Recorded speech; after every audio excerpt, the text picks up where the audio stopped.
할렐루야. 네. 오늘은 킹스크로스 왕의 십자가 마가복음 강의 40번째 시간으로 만민이 기도하는 집이라는 제목으로 말씀을 나눌 때에 큰 은혜가 임하기를 축복합니다.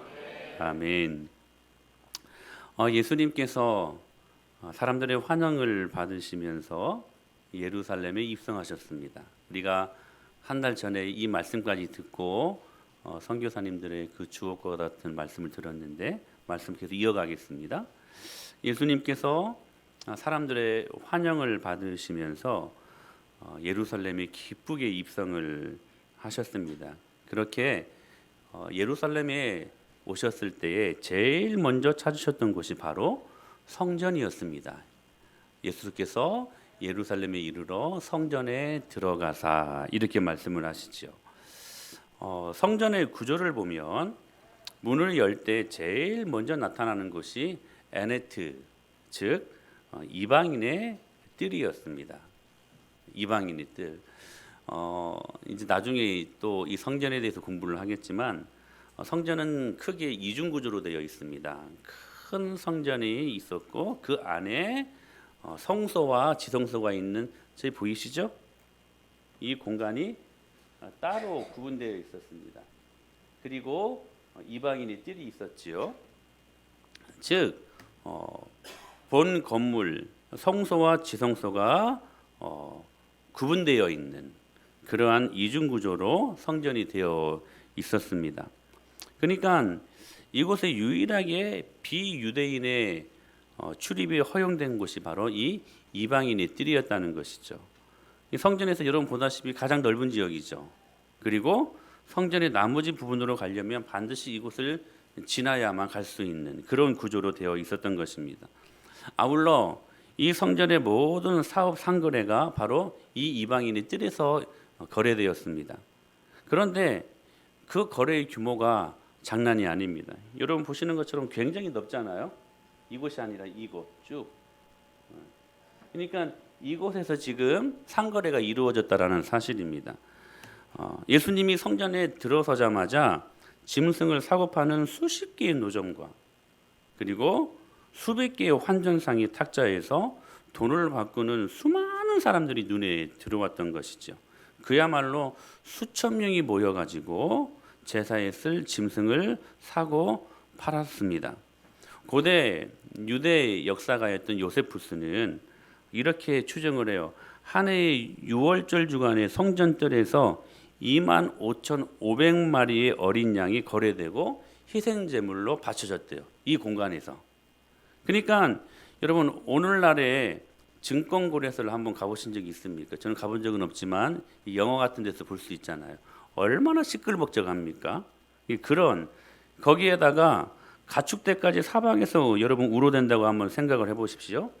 이방인들이 이 뜰에서 조용한 묵상과 그리고 기도 중에 하나님을 만나야 할 그곳에 지금 시장 바닥이 이루어졌다라는 사실입니다. 원래 이 이방인의 뜰은 이방인들이 살짝 들어와서 그곳에서 하나님을 묵상하고 하나님께 기도하며 하나님을 만나야 되는 그 자리인데 그 자리를 뺏어버린 거예요.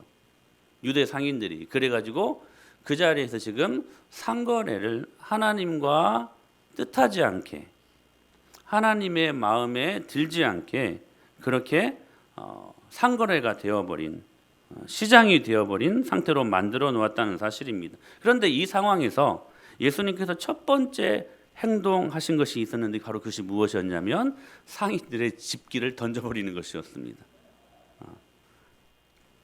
예수님이 딱 성전에 들어서자마자 그 광경이 보인 거예요. 이방인이 거기에서 기도하고 묵상해야 되는데 그런 모습은 없고 거기에서 막 우러대는 짐승 소리 막 이거 얼마냐 이거밖에 없는데 좀 깎아달라 막 그런 소리 있지 않았겠습니까? 막 흥정도 있었을 것이고 시장 바닥이 되어버린 거예요. 그런 모습을 예수님이 보시자 가서 상을 뒤엎으시고 가죽으로 노끈으로 가죽을 만들어 끈을 만들어 채찍을 만들어서 막 상을 막 내려치고 막 여러분 그게 예수님의 모습이셨습니다. 상상이 되십니까? 필경 이러한 예수님의 모습을 보고 깜짝 놀란 종교 지도자들이 허겁지겁 달려왔을 것입니다. 왜냐하면 그 상인들과 당시 결탁된 존재들이 이 종교 지도자들이었기 때문에 거기에서 뇌물을 받고 이 인마이 포켓 이 불이익을 그렇죠? 이것을 지금 탐하는 사람들이었기 때문에 허겁지겁 달려와서 예수님을 향하여 당신 지금 뭐 하는 거냐고 지금 여러분 이렇게 말하지 않았겠습니까? 이때 예수님이 이사야 56장 7절 말씀을 인용하셨습니다. 이사야 56장 7절 말씀이 이렇게 나와 있죠? 시작.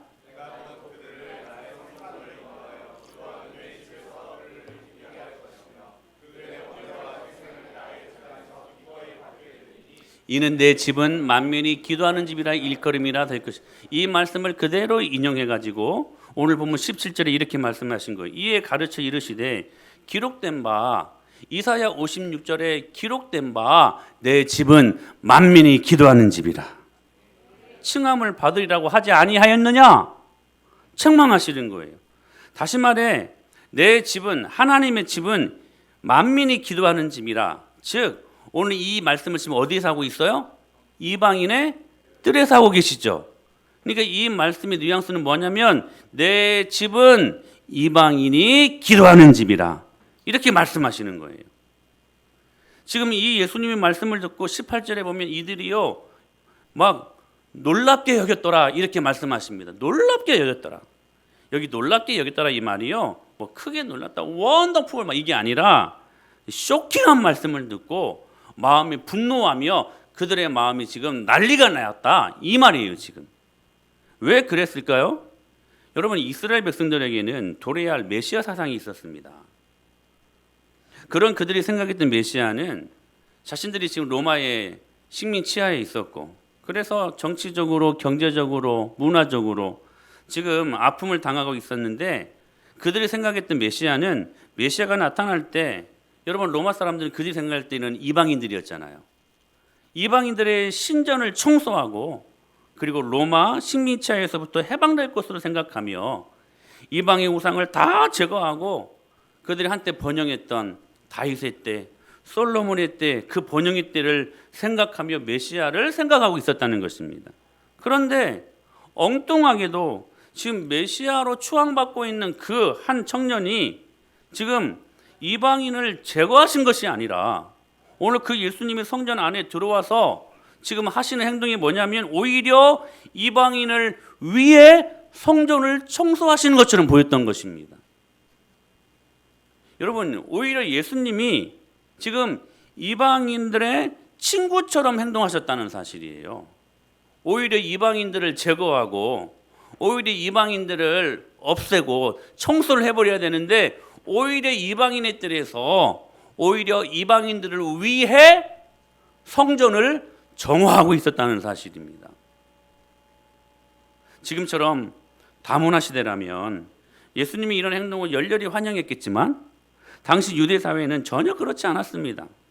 여러분 유대인들이 생각하는 이방인들은 왜 하나님이 저 이방인들을 만들었을까? 연구 끝에 뭐라고 결론을 내리냐? 지옥의 땔감으로 사용하시려고 이방인을 만들었구나. 이렇게 생각하는 이방인들이었습니다.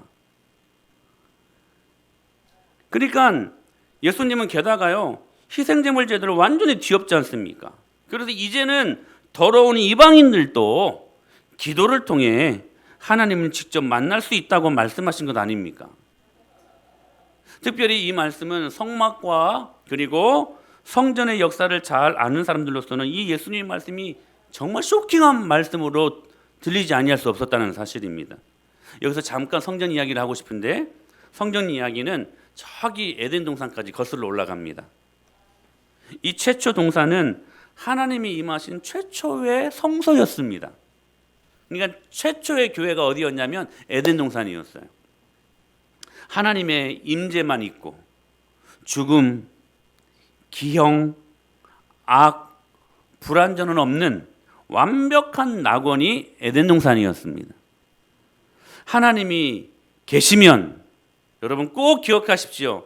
우리는 절대적인 번영과 하나님이 그 안에 계시면 우리는 절대적인 만족과 하나님이 그 안에 계시면 우리는 절대적인 기쁨과 행복의 상태가 됩니다. 하나님의 임재가 중요한 거예요. 그러니까 완벽한 샬롬이 하나님이 임재하실 때, 하나님이 우리 인생들 가운데 임재하실 때, 저 여러분의 가정이 하나님이 계시는 가정 될 수 있게 되길 축복합니다. 하나님이 계시는 가정이 되어야 돼요. 그러므로 하나님이 원하시는 생각, 하나님이 원하시는 판단, 할렐루야, 하나님이 원하시는 결정, 하나님이 임재 가운데 하실 수 있게 되길 축복합니다. 그러면요 틀림없습니다. 여러분, 그러면 정말 틀림없어요. 아멘. 여러분, 목사가 여기 괜히 서 있겠습니까? 이런 말씀 하시라고 주님께서 이 목사를 세운 건 아니겠습니까? 여러분, 다시 한번 여러분 믿으시길 바랍니다. 하나님 계시는 가정 되길 축복합니다. 하나님이 있는 인생들이 되어야 된다는 거예요. 하지만 최초의 인류는 하나님 외의 것으로 삶의 의미를 찾아보려고 할 때, 그때 그들이 잃어버린 게 있었습니다. 낙원이었습니다. 여러분, 하나님 외의 것들을 우리는 어떤 것들을 막 기쁨 삼으려고 하고 어떤 것들을 막 즐거움을 삼으려고 하잖아요. 그 이유가 뭡니까? 인생의 낙원을 경험하고 싶어서. 근데요, 하나님 외의 것들로 인생의 낙원을 경험하려고 하면 반드시 그 낙원을 잃어버리게 된다는 사실입니다. 여러분, 여러분의 가정이 하나님의 낙원이 될 수 있게 될 축복합니다. 그러므로 하나님의 것으로 기뻐하려고 하고 하나님의 것으로 행복하려고 하십시오. 그 외의 것들로 행복하려고 할 때 우리는 천국을 잃어버리는 것입니다. 돈은 많이 벌릴 수 있어요. 다른 여타한 세상의 것들을 내가 소유할 수는 있습니다. 그러나 그 안에 진정한 천국은 이룰 수 없다는 사실이에요.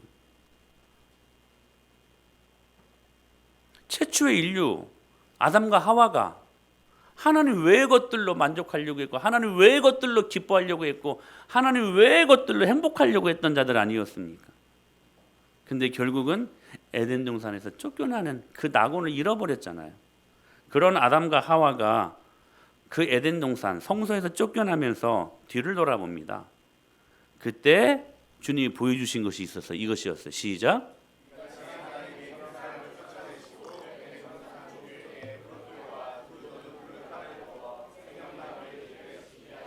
옛날 성경에서는 두루 도는 화영검이라고 기록이 되어져 있습니다. 불칼이란 말이 더 맞는 것 같아요. 불칼을 두어 가지고요 생명나무의 길을 지키게 하셨대요. 여러분, 인류가 선악과를 따먹지 말라고 하신 하나님의 말씀을 거역하고 선악과를 보란 듯이 따먹지 않습니까? 여러분, 그 행위는요 어쩔 수 없어서 그냥 하는 수 없어서 부득이하여 취했던 행동이 아니었습니다. 보란 듯이 행한 것입니다. 여러분, 죄는 그런 거예요. 하나님 앞에 어쩔 수 없어서 죄 지었어요. 아니에요. 여러분, 내가 선택하여 하나님 앞에 보란 듯이 범하는 게 죄라는 거예요. 아담과 하와가 그런 죄를 범했어요. 보란 듯이 따먹었어요. 왜? 이유가 뭐예요? 하나님처럼 되고 싶어가지고. 그러니까 선악과를 따먹고 죄에 오염된 인간들이 죄를 해결해야 되잖아요. 근데 그 죄를 해결하지도 않은 채 영원한 생명을 얻고자 생명과를 먹으러 가까이 가면 안 되었기 때문에 이 화영검, 불칼이 그 죄인들을 가로막고 있었다는 사실이에요. 죄를 지었어요. 근데 그 죄를 가진 채 생명나무를 먹으면 어떻게 돼요? 영생해요. 여러분, 그게 가당한 일이에요? 죄를 해결해야 될 거 아니야. 이 세상에 나쁜 사람들이 영원히 살아. 여러분, 이게 가당한 일입니까? 아니에요. 죄를 해결해야 돼요. 선악과를 따먹은 죄에 오염된 그런 아담과 하와가 죄를 해결하고 생명나무는 후에 예수 그리스도를 상징하는 것이죠. 그 주님을 만나야 되지 않겠습니까? 근데 죄를 해결하지도 않은 채 그 죄를 가지고 그 선악과를 먹은 그 인간들이 생명나무를 먹게 되면 그 죄에 오염된 채 영원히 살 수 있기 때문에 주님이 차마 그것을 볼 수 없었던 거예요. 그래서 불칼로 그 길을 막았던 거예요. 죄인들이 그 길로 오는 것을 막았던 거예요. 그러므로 그 후로 누구도 이 불칼을 지나 하나님 곁으로 갈 수 없었어요. 하나님께 등을 돌린 결과는 참혹했습니다. 하나님 외의 것들로 권력을 삼고 지위, 하나님 외의 찬사, 가족, 민족, 국가 같은 것에서 삶의 의미를 찾으려고 했지만 오히려 하나님 외의 것들로 의미를 찾으려고 하는 순간 오히려 그 안에 갈등이 생기고 그 안에 전쟁이 일어나고 폭력과 그리고 질병과 죽음이 몰려오지 않았습니까? 인간은 서로 위련하고 그래서 지구는 꾸깃꾸깃 여러분 파괴되지 않았습니까? 이런 인간 세상을 위해 뭔가 비싼 대가가 치러져야만 했다는 것입니다. 여기 이 불칼은 그런 의미에서 영원한 공의의 칼이었습니다. 이 칼은 끝까지 무엇인가 대가를 요구하는 칼이었습니다. 생명나무를 먹으려면 반드시 이 칼 아래로 지나가야 돼요. 선악과가 아니라 생명나무를 먹어야 되니까 어찌됐든 간에 이 칼을 지나가야 그 생명나무를 먹을 수 있는 것 아니겠습니까? 근데 이 칼 아래로 지나가고도 살아남을 수 있는 사람이 아무도 없었다는 거예요. 그렇다면 여러분 질문하지 않겠습니까? 이 칼에 살아남을 사람이 아무도 없다면 과연 하나님을 어떻게 만날 수 있을까? 여러분, 하나님의 선민인 이스라엘 백성들에게는 이 일들을 위해 임시적인 방법을 허락하셨습니다. 바로 무엇이었냐면 성막과 성전을 통한 해법이었습니다. 성막과 성전 마지막 통로에 뭐가 있었냐면 지성소가 있었습니다. 지성소가 있었어요. 아까 보셨죠? 큰 성전이 있고 그 안에 또 하나의 건물이 있었는데 바로 그게 성소와 마지막에는 지성소입니다. 그러니까 지성소는 작은 공간으로 하나님의 쉐키나이, 이게 뭔 말이냐면 영광이라는 말입니다. 그 영광으로부터 사람들을 보호하기 위해 두꺼운 휘장이 덮여져 있었다는 사실이에요. 여러분 보는 것처럼 이게 지성소인데요. 자, 이게 성소인데요. 여기에 들어가기 위해 여기가 지성소인데 들어가기 위해 뭔가 하나 막힌 게 있어요. 이게 뭐냐면 휘장입니다. 똑같은 물인데요. 여기 언약궤가 있죠, 지성소 안에. 근데 이 안에 가로막혀 있는 것이 있습니다. 이게 바로 휘장이었습니다. 휘장은 한 30cm 되는 촘촘히 짜여진 아주 견고한 카페트와 같은 것입니다. 이걸 찢을 수가 없어요, 여러분. 누구도 칼로 여러분 이걸 잘라낼 수도 없습니다. 말과 말을 이쪽 저쪽에서 이걸 찢으려고 해도 찢기지 않는 그 두터운, 왜냐? 하나님의 그 영광, 이 지성소 안에 있는 하나님의 영광을 직접 보는 자마다 죽을 수밖에 없었기 때문에 여러분 하나님의 영광은 이렇게 대단한 것입니다. 하나님의 그 영광의 충만함을 볼 수 있는 그 어떤 인간도 없습니다. 근데 모세가 기도하는 중에 제가 당신의 영광을 보고 싶습니다. 제발 당신의 얼굴을 좀 보여주십시오. 간절히 기도하자 하나님이 지나가시면서 얼굴은 보면 죽으니까. 왜? 하나님의 영광이 그런 거예요. 여러분, 그러므로 하나님의 영광이 임할 때에 여러분의 죄가 드러납니다. 하나님의 영광이 임할 때에 여러분의 아픔이 치료됩니다. 하나님의 영광이 임할 때에 우리 인생이 우리의 죄를 다 드러내고 주님이 치료하신 영광을 경험할 수 있다는 거예요. 하나님의 영광이 이런 거예요. 그러니까 모세가 하나님의 영광을 보여달라고 했을 때 직접 보면 그 영광 앞에 죽을 수밖에 없어요. 그래서 하나님이 보여주신 것이 살짝 지나가시면 등 조금 보여줬어요. 그 영광 앞에 그 직접적인 하나님의 영광을 볼 수 있는 사람이 아무도 없었기 때문에 그래서 그 영광을 휘장으로 보호하신 거예요. 휘장으로. 그래서 1년에 한 번 속죄일에 그것도 대제사장 한 사람만 잠시 지성소 안에 들어갈 수 있었고 그나마도 피의 희생제물을 가지고 들어가야만 했습니다. 하지만 이 피의 희생제물도 진정한 대속의 불완전한 상징에 불과했습니다. 완전한 것이 아니었습니다. 그것도 이 대속은 유대인이 아닌 이방인들에게는 열려있지도 않은 것이었습니다. 성막과 성전과 희생제도가 불칼을 통과하여 하나님의 임재로 들어가기 위한 유일한 해법이었지만 어디까지나 제한적이었고 어디까지나 이것도 이방인들에게는 열려있지 않은 유대인들에게만 적용되었던 방법이었다는 사실입니다. 그래서 예수님이 이 이사야서를 인용하면서 이방인들도 하나님의 품에 안길 수 있다는 말씀을 하시자 사람들이 크게 놀란 거예요. 난리가 난 거예요. 난리가. 그러나 여전히 한 가지 의문점이 있습니다. 뭡니까? 유대인은 이 성막과 성전을 통해서 속죄, 죄를 용서받는다고 치지만 그러나 그럼에도 불구하고 여전히 한 가지 남아있는 의문이 뭡니까? 이 이방인들은 어떻게 이 불칼을 지나갈 수 있을까요? 하는 그 질문이라는 것입니다. 여러분, 불칼을 지나가면 죽어요. 그 불칼이 여러분 그 불칼을 지나가는 사람의 목을 딸 것입니다. 하나님을 만날 수가 없어요. 그런데 스가랴 3장 17장 7절에 조금의 비밀을 보여주셨어요. 같이 한번 읽어볼까요? 시작.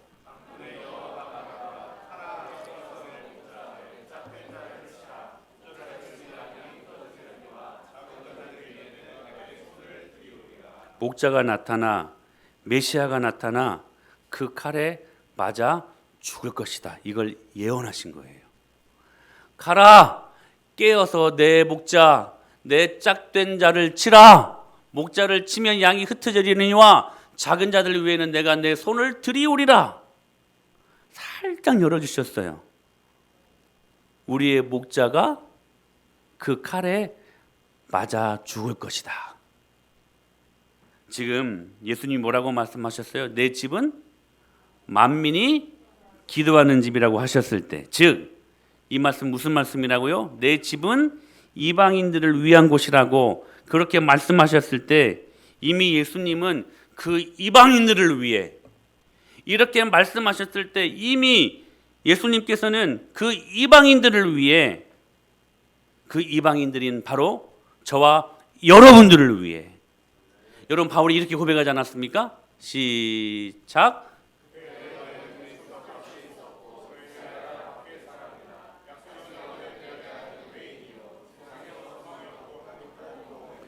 여러분 우리가 지금 이방인 하는데 그 이방인이 누구였냐면 저와 여러분들이었다는 것입니다. 여러분 이 사실들을 믿어야 은혜가 임합니다. 여러분 믿습니까? 우리는 이방인이었다는 거예요. 그때에 너희는 그리스도 밖에 있었고 이스라엘 나라 밖의 사람이라 약속의 언약들에 대하여는 외인이 하나님의 약속과 상관없는 사람들이었다는 거예요. 하나님이 허락하시는 복과 상관없는 사람들이었다. 세상에서 소망이 없고 하나님도 없는 지옥에 떨어질 수밖에 없는 그러한 처절한 죄인들이었다. 그게 저와 여러분들이었다는 거예요. 그런데 예수님께서 그 이방인들을 위해 내 집은 만민이 기도하는 집이다. 내 집은 이방인들이 기도하는 집이다. 그렇게 말씀하셨을 때 이미 그 이방인들을 위해 그 이방인들인 저와 여러분들을 위해 이미 불칼을 맞아 주실 것을 약속하셨다는 사실입니다. 그 불칼이 뭔가 십자가입니다. 그러므로 이제 누구나 그 십자가로 하나님 앞에 나아갈 수 있습니다. 여러분 예수님이 십자가에 못 박혀 돌아가실 때 다시 한번 그림 보여주시겠어요? 성소 이상한 현상이 일어났습니다. 그 현상이 뭐였냐면 도무지 사람이 찢을 수 없는 분리할 수 없는 이쪽 말 저쪽 말 끈을 달아가지고 이 카페트 이 휘장을 찢으려고 해도 찢길 수 없는 그 성소 앞에 있는 이 휘장이 예수님이 십자가에 못 박혀 달리셔 죽으시는 순간 두 조각 납니다. 두 조각 납니다. 그리고 그 지성소를 보여주셨어요. 하나님의 영광을 그 후로 예수 그리스도의 십자가를 통하여 그 불칼을 지나가는 자들마다 하나님의 영광을 이제는 두 눈으로 목도할 수 있었습니다. 그래서 여러분 그 다단한 그런 절차를 밟지 않고 신약을 살고 있는 예수 그리스도를 모시고 있는 모든 자들은 오늘도 이렇게 하나님 앞에 매우 심플하게 매우 단순하게 이 자리에 나와서 하나님을 예배할 수 있는 것입니다. 굳이 비교한다면 지성소가 어디인가? 말씀 강단입니다. 여러분이 이 말씀 강단 앞에서 하나님의 진리의 말씀으로 영광을 경험할 수 있으니 여러분 이게 우리들에게 주어진 하나님의 축복 아닐까요? 여러분 그러므로 교회에서 하나님의 영광을 보시기를 바랍니다. 구약 성도들은 하나님의 영광을 볼 수 없었습니다. 그러나 십자가를 통하여 진리의 말씀을 통하여 우리는 이제 영광을 볼 수 있는 사람들입니다. 오늘 여러분의 가정 가운데 하나님의 영광이 지나가기를 축원합니다. 여러분의 가정 속에 모든 기도 제목들 속에 우리 하나님의 교회 위에 하나님의 영광이 임하기를 축복합니다. 하나님의 영광이 임했어요. 하나님의 영광이. 여러분 오늘 거기에서 생명나무 되신 예수 그리스도 그 주님을 만나실 수 있게 되기를 축복합니다. 바로 이 불칼이 희생자를 찾은 거예요. 바로 그분이 십자가 앞에 선 예수 그리스도시라는 사실. 여러분 십자가에서 완전한 제사를 이루신 그 주님의 은혜 때문에 우리는 거기서 생명나무 되신 예수님을 만나고 있는 것입니다. 여기서 잠깐 우리는 지난 시간 예수님께서 성전을 정화하신 사건을 다루면서 교회의 본질에 대해서 살펴보았습니다. 여러분 기억나십니까? 아니요. 하나씩. 네. 계속 더. 예. 우리는 교회의 제가 이야기할 때 교회의 본질에 대해서 살펴봤는데 첫 번째 우리가 에클레시아를 이제 쳐도 돼요. 에클레시아라고 하나씩만 에클레시아라고 우리는 교회를 소개했습니다. 칼레오 무슨 말이냐면 어둠으로부터 바깥으로부터 안으로 즉 어둠으로부터 우리를 빛으로 불러내셨다. 이게 교회의 본질이에요. 사랑하는 여러분, 그러므로 교회는 궁극적으로 구원을 목표로 하는 것입니다. 무슨 말이냐면 에클레시아 하나님의 교회로 모였다면 하나님의 교회에 모인 사람들은 구원받아야 돼요. 여러분 이것은 일생일대 가장 중요한 문제야. 여러분 우리가 죽으면 반드시 천국과 지옥으로 나뉘어집니다. 여러분 이것은 옛날 저기 무식한 영성파들이나 주장하는 말씀이 아니에요. 진짜로 우리가 죽으면 천국과 지옥으로 활기하게 나뉘어집니다. 그 중간지대는 없습니다. 예수님 믿으면 천국 가고 예수님 안 믿으면 지옥 갑니다. 엄연한 사실입니다. 여러분 살아있는 동안만 우리는 회개할 수 있습니다. 죽어서는 회개할 수 없어요. 기회가 없는 거예요. 죽어서는. 그러므로 에클레시아 여러분 교회를 통해 여러분 구원받으셔야 돼요. 구원받으셔야 돼요. 우리 연수가 70이고 강건하면 80입니다. 기껏해야 100살 살아요. 그러나 천국과 지옥은 영원히 사는 것입니다. 여러분 그 영원히 사는 것 천국에서 사시렵니까? 지옥에서 사시렵니까? 지옥도 영원히 사는 것입니다.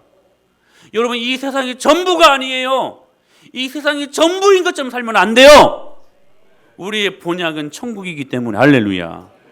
여러분 에클레시아 구원을 이루십시오. 그게 교회입니다. 교회의 본질이에요. 두 번째 교회는 시나고게 이렇게 어두움으로부터 빛으로 불러낸 하나님의 사람들이 함께 모여 교통하는 곳이다. 그래서 수직적으로 하나님과 교통하고 수평적으로는 성도들 간의 교통이 이루어져야 된다. 그래서 여러분 목장으로 모이는 게 중요합니다. 하나님의 말씀을 나누고 그 안에서 하나님의 깊은 뜻을 발견하고 순종하며 기도하는 그 모임이 필요합니다. 시나고게 이게 두 가지의 본질이에요.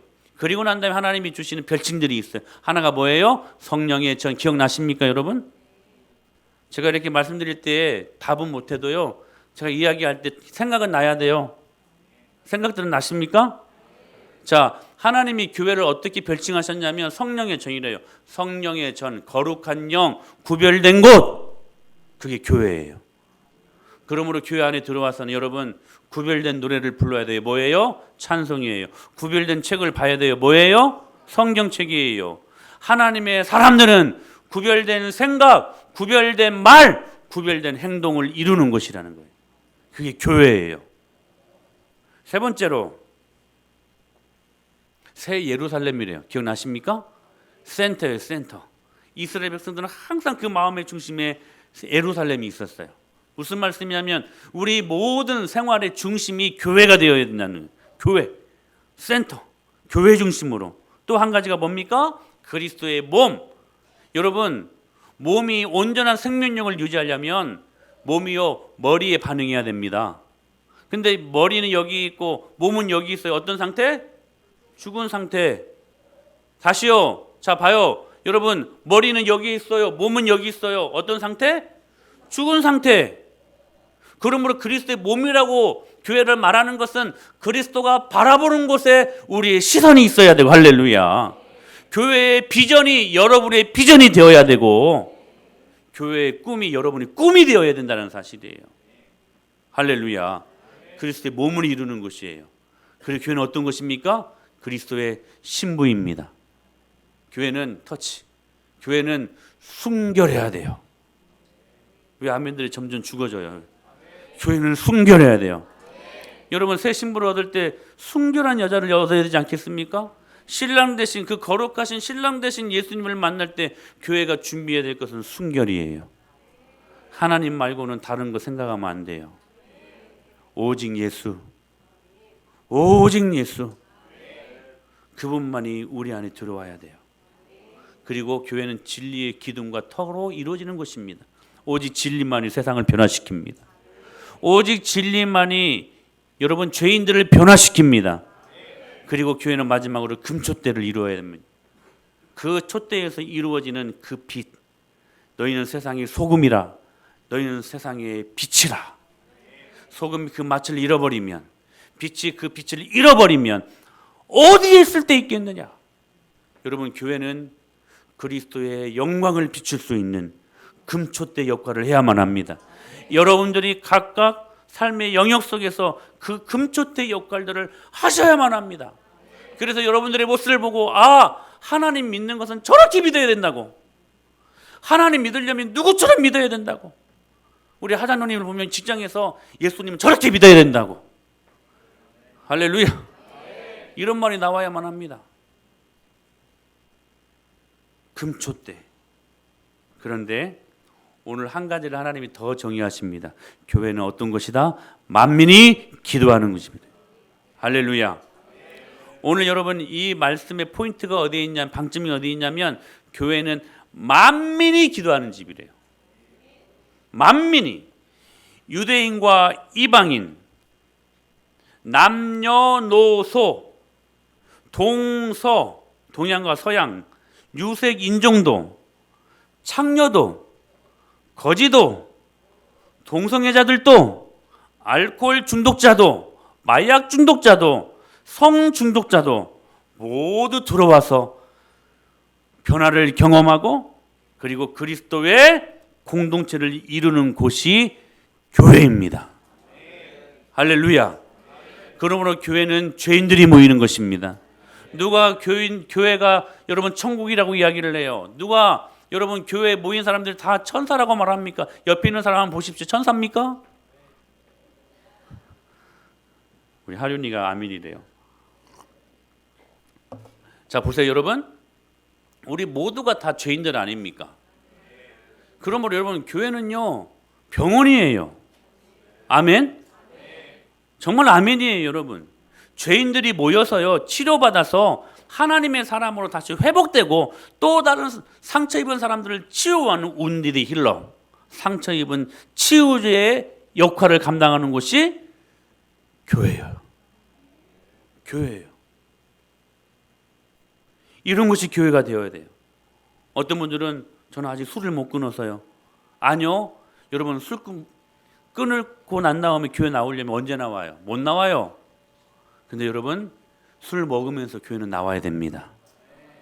할렐루야. 그렇게 해서 변화되는 곳이 교회가. 그래서 오늘 본문 23절에 뭐라고 말씀하셨어요? 시작. 내가 진실로 너에게 이르노니 누구든지 그 말하는 것이 이루어질 줄 믿고 마음이 의심하지 아니하면, 이 말씀이 중요한 것이 뭐냐면 누구든지 여러분, 우리는 누구든지 교회 안에서 이 믿음으로 말미암아 주님 주시는 영광의 소망을 경험할 수 있는 사람들입니다. 누구든지예요. 누구든지. 여러분, 교회는 그런 곳이에요. 이 일들을 위해 예수 그리스도께서 불칼, 즉 십자가 불칼을 맞으시면서 만민을 당신의 교회로 초청하시지 않았습니까? 여러분, 교회의 개방성을 말하는 거예요. 그러므로 여러분, 사도행전 2장 21절에 이렇게 말씀하시지 않습니까? 우리 같이 한번 크게 한번 읽어요. 시작. 누구든지 주의 이름을 부르는 자는 구원을 받으리라 하연. 할렐루야. 여러분, 그 누구든지가 저와 여러분들 아니었습니까? 이 은혜를 안다면, 즉 교회는 종국적으로 이 일들을 위해 존재하는 곳이라는 겁니다. 교회를 우리가 정의했습니다. 에클레시아. 이것도 결국에는 누구든지 주의 이름을 부르는 자는 구원을 얻으리라. 이 말씀으로 교회의 본질이 향해져 있다는 거예요. 시나고게도 왜 우리가 모입니까? 이 구원을 위해서. 누구든지 복음 안에 들어와서 하나님의 영광을 경험해야 하니까. 성령의 전도, 새 예루살렘도, 그리스도의 몸도, 그리스도의 신부라는 것도, 진리의 기둥과 터도, 금촛대도 결국 만민이 누구든지 하나님의 집으로 들어와 기도, 주님을 만나야 하는 곳. 조금 더 확장해서 말씀드리면 교회는 성교 지향적인 목적으로 모든 교회의 본질이 향해져 있어야 한다는 사실입니다. 사랑하는 여러분, 오늘 주님께서 원하시는 우리 은혜의 마을 교회가 될 수 있게 되길 축복합니다. 에클레시아, 시나고게, 성령의 전, 계속 말씀해 보세요. 새 예루살렘, 그리스도의 몸, 그리스도의 신부, 진리의 기둥과 터, 금촛대, 여러 가지 많은 교회의 본질적인 요소들이 있는데 이것들이 왜 존재하는가? 누구든지 그리스도의 복음을 받고 누구든지 그 안에 들어와서 하나님을 만나야 되는 것이기에, 즉 교회는 성교 지향적인 목적으로 그 최종적인 교회의 본질을 향해 달려가야 한다. 이거 말씀하시는 것입니다. 사랑하는 여러분, 저는 우리 은혜마을교회가 이러한 교회 될 수 있게 되기를 축복합니다. 구원을 목표로 해야 되고 함께 부지런히 모여서 주님의 은혜를 나눠야 되고 우리가 거룩을 이루어야 되고 예수 그리스도를 중심으로 그리스도의 몸으로 신부로 또한 주님이 허락하시는 진리의 기둥과 터로 금촛대로 존재해야 되는데 결국 무엇 때문인가? 이 일들로 오늘 또 죽어가는 수많은 영혼들을 구원하기 위하여 열려있는 공간으로 성교 지향적인 교회로 주님이 우리를 부르셨기에 저는 우리 교회가 그러한 교회가 되어야 한다라고 믿습니다. 사랑하는 여러분, 주위를 살펴보십시오. 얼마 되지 않습니다. 우리 영혼들. 우리 같이 예배 드렸다가 이제 다 빠져나가고 이 정도 예배 드립니다. 그러나 여러분, 하나님의 일을 감당하는 것은 절대로 교회의 크기에 있지 않습니다. 사람의 수에 있지 않습니다.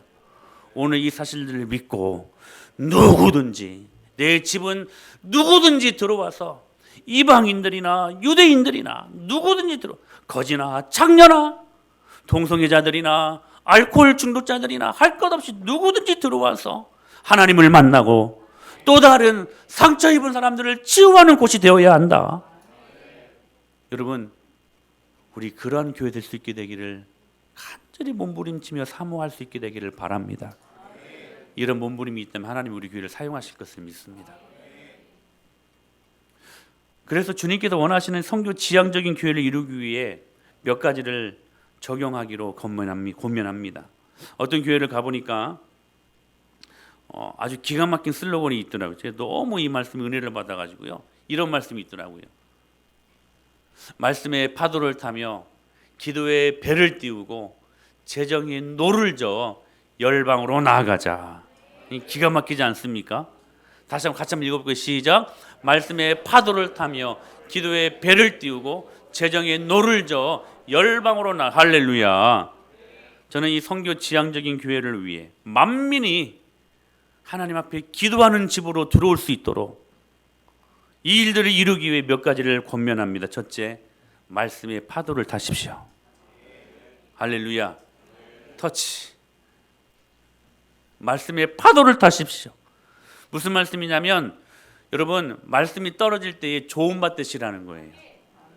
조음 받으십시오. 여러분, 조음 받되 하나님의 말씀의 씨앗이 떨어지면요, 반드시 그 열매가요 30배부터 시작됩니다. 그리고 60배, 100배로 열매 맺게 하십니다. 조음 받으십시오. 좋은 밭이 뭐냐? 시작. 좋은 땅에 뿌려졌다는 것은 그 말씀을 듣고 받아 30배와 60배와 100배의 결실을 하는 자 아니라, 어떤 땅이 좋은 땅이래요? 듣고, 빨간 글씨 했잖아. 듣고 받는 거래요.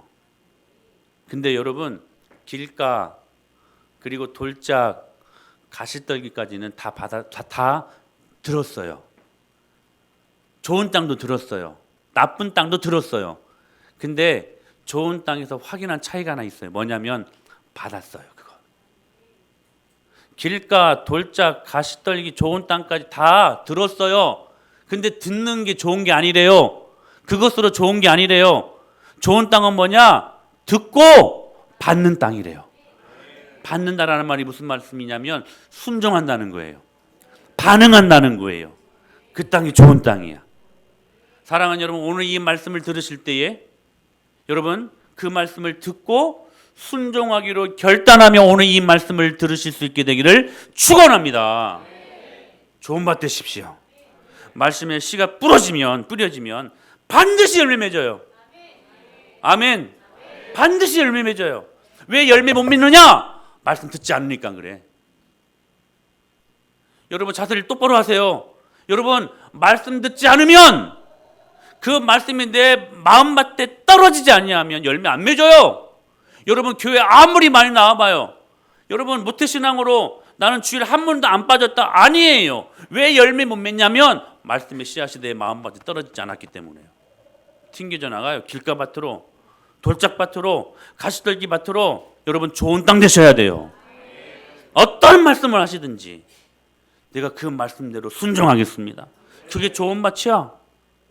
그때 주님께서 열매 맺게 하셔요. 그러므로 여러분 다시 말씀드립니다. 여러분 말씀 듣는 시간에 귀를 기울이고 기도하셔야 돼요. 어디 하나님의 말씀이 떨어지는데 잠을 자고 졸고 다른 쪽에 시선을 두고, 여러분 일이 할 수 없는 거예요. 왜? 말씀이 떨어져야 되니까. 순간순간 사단이 여러분 그 말씀이 떨어지는 순간 그 말씀을 가로채려고 하지 않습니까? 말씀을 겸손하게 들어야지. 좋은 땅 되십시오. 말씀의 파도를 타십시오. 두 번째, 기도의 배를 띄우십시오. 여러분 교회는 오늘 주님 뭐라고 말씀하셨어요? 만민이 뭐하는 집이다? 기도하는 집이래요. 성교는 기도부터 되는 거야. 이렇게 말씀하셨어요. 시작. 하나님을 섬기는 루디아라는 한 여자가 말을 듣고 있을 때 주께서 그 마음을 열어. 지금 여러분 이 루디아에게 누가 전도했어요? 바울이 전도하고 있어요. 근데 그 마음을 누가 열어주셨어요? 바울이 연 게 아니야. 바울은 전했을 뿐이에요. 그 마음을 연 건 누구예요? 주께서, 성령님께서, 할렐루야, 하나님께서 여신 거예요. 그 마음을. 그러므로 여러분 성교는 여러분 누군가가 구원받아야 된다라고 생각하는 그 삶 있지 않습니까? 여러분 전도는, 성교는 기도부터 하는 거예요. 왜냐? 하나님이 그 마음 열어주셔야 되니까. 믿습니까? 기도부터 하는, 기도에 배를 띄우십시오. 자, 첫 번째가 뭐라고요? 말씀의 파도를 타고, 두 번째 기도에 배를 띄우고, 세 번째가 중요해요. 세 번째, 기도에 재정에 노를 저어. 아니 다시 한번, 두 번째 죄송합니다. 자, 기도해야 되는데요. 자, 우리가 협력하는 우리 선교사님들 기도했으면 좋겠어요. 여러분 우리 교회가 협력하는 그 선교사님들 나라가 몇 개국인 줄 아세요? 9개국이에요. 쉬어봤어요? 나왔네 다. 그러면 여러분 우리가 몇 가정 선교사님을 섬길까요? 몇 가정? 쉬어봐. 하나, 둘, 셋. 12가정이잖아. 그렇죠? 레나 선교사님까지. 예. 즉 9개국 12 선교사님 가정을 우리 교회가 섬겨요. 적어도 이건 알고 있어야지. 여러분 우리 선교사님들이 왜 이것부터 기도하십시다. 여러분 새벽마다 이분들 이름 불러가며 기도하십니까? 기도하셔야만 합니다. 기도의 배를 띄우십시오. 할렐루야. 세 번째, 재정의 노를 저어가십시다. 사랑하는 여러분, 하나님이 주신 물질 여러분 가치 있게 사용해 보십시다. 여러분들을 위해 적절하게 사용하는 물질도 가치가 있지만 하나님 나라를 위하여 특별히 이 물질이 생명을 살릴 수 있다면 그 앞에 드려지는 물질은 얼마나 가치 있는 물질이 될까요? 주님이 그렇게 드리는 사람들에게 가만히 계시지 않습니다. 이렇게 말씀하십니다. 시작.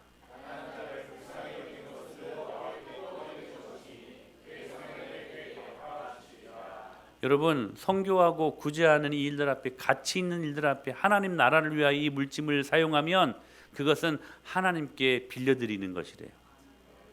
하나님께 우리가 돈을 꾸어드리는 것이래요. 그 후에는 하나님이 후히 보상하시리라. 할렐루야. 그렇게 말씀하셨어요. 그의 선행을 그에게 갚아주시리라. 이 말씀을 쉬운 성경에서는 어떻게 해석하고 있냐면 그분이 나중에 후하게 보상하시리라. 주님이 하신 말씀입니다. 여러분이 얼마든 여러분들을 위해 사용할 수 있는 그 물질, 그러나 하나님 나라를 위하여 가치 있게 사용해 보십시오. 오늘 여러분들이 드린 특별 헌금이 그런 헌금이 된 줄로 믿습니다. 이 물질로 생명이 일어날 수 있다면 여러분 하나님이 얼마나 기뻐하실까요? 그분들에게 더 귀한 여러분 물질의 축복을 견고하게. 여러분 저를 보세요. 우리 안에 수입되어지는 그런 물질도요 2가지 같아요. 이렇게 많이 벌리는 것 같지만 불면 그냥 이게 날아가는 겨와 같은 물질이 있는가 하면 아무리 태풍이 뭐 다른 것이 불어도요 강한 강풍이 불어도요 날아가지 않는 물질이 있어요. 여러분 날아가지 않는 물질, 그 물질이 여러분이 사용하는 물질이 될 수 있기를 축복합니다. 가치 있는 일들 앞에 이 물질을 사용하십시오. 누가복음 6장에 이렇게 말씀하셨습니다. 시작.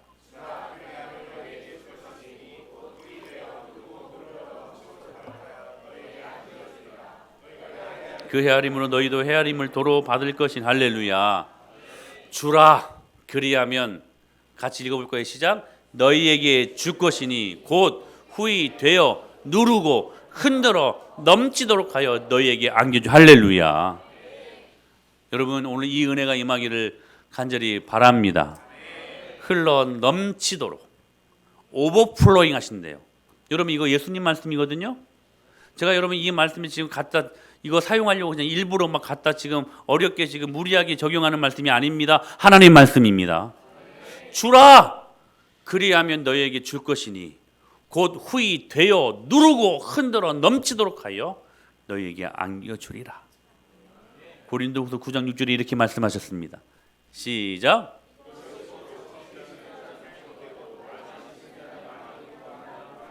여러분 견고한 물질 되시기를 축복합니다. 그냥 불면 겨우같이 날아가는 물질 되지 않고 하나님이 견고하게 붙드시는 물질에 그 사람들이 부자야. 결국에는 오늘 그 은혜를 누리시고 이방인 되는 우리를 하나님의 집에 초청하셔서 불칼을 맞아가시며 십자가를 지시면서 우리에게 영원한 생명을 주신 예수 그리스도 앞에 내 집은 만민이 기도하는 집이라. 만민이 누구든지 주의 이름을 부르는 자는 구원을 얻으리라. 하나님 아버지 우리 은혜마을교회가 이 선교 지향적인 교회를 이루기 위해 말씀의 파도를 타고 기도의 배를 띄우고 재정의 노를 저어 열방으로 나아가는 하나님의 교회 되게 하여 주시옵소서. 그렇게 결단하며 나아가는 하나님의 신실한 은혜의 사람들 될 수 있게 되기를 예수님의 이름으로 간절히 축복합니다.